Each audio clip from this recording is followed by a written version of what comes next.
여야가 탈북자 북송 문제에 이어 대우조선해양 하청 파업 사태와 관련해 갑론을박을 벌이고 있습니다.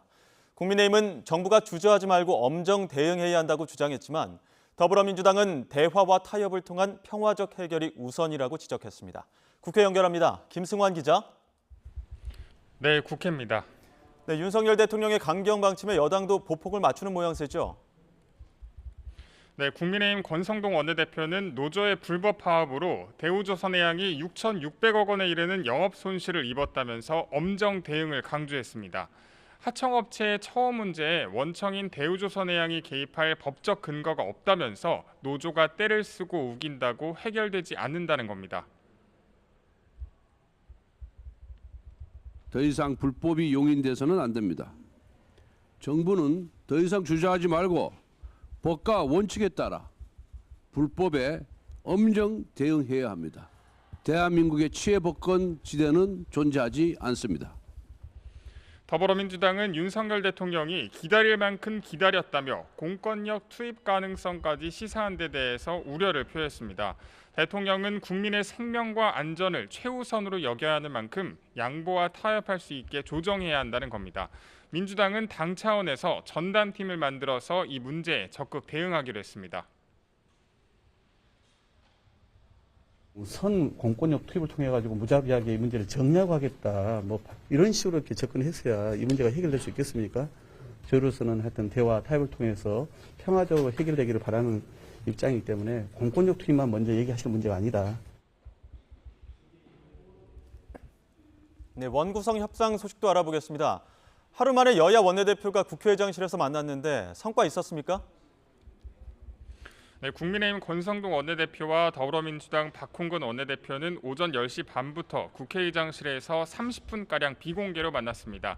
하지만 오늘도 큰 진전 없이 마무리되면서 빈손으로 헤어졌습니다. 권성동 원내대표는 회동 뒤 취재진과 만나서 과방위와 행안위를 누가 맡느냐는 부분이 정리가 안 됐다고 말했고, 박홍근 원내대표도 계속 국회의장이 원내대표 회동을 하겠다고 하니 2, 3일 정도 시간을 갖고 지켜봐 달라고 언급하며 말을 아꼈습니다. 후반기 원구성 협상과 별개로 당장 내일 본회의에서는 민생특위 구성 결의안을 처리하고 내일 원내 일당인 더불어민주당, 모레 국민의힘 순으로 교섭단체 대표 연설을 하면서 일단 국회의 문을 열기로 합의했습니다. 네, 이번엔 여야 내부 상황도 짚어보겠습니다. 어제 권성동 원내대표 장제원 의원의 지적을 겸허히 수용한다 이렇게 밝혔는데 지금 분위기 어떻습니까? 네, 장제원 의원은 YTN과 통화에서 권성동 당대표 직무대행 체제에 대해서 의원총회에서 추인된 사안을 놓고 계속 왈가왈부하는 건 옳지 않다고 말했습니다.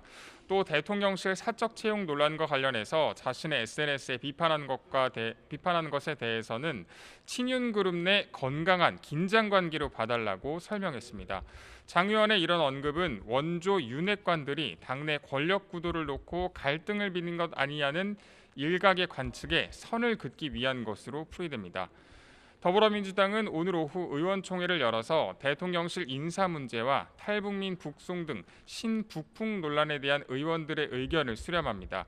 출범 2달 만에 30%대에 머무는 국정 지지율을 지적하면서 정부와 여당의 실정을 부각하고 지지층을 결집하면서 여론전에 나서는 차원으로 보입니다. 하지만 당 내부 관심은 이미 전당대회 준비로 쏠리고 있는데요. 어제 후보 마감 결과 당 대표에는 8명, 최고위원회는 17명이 지원한 것으로 파악되면서 오는 28일 예비 경선 컷오프 전까지 본선 진출을 두고 치열한 경쟁을 벌일 것으로 보입니다. 지금까지 국회에서 YTN 김승환입니다.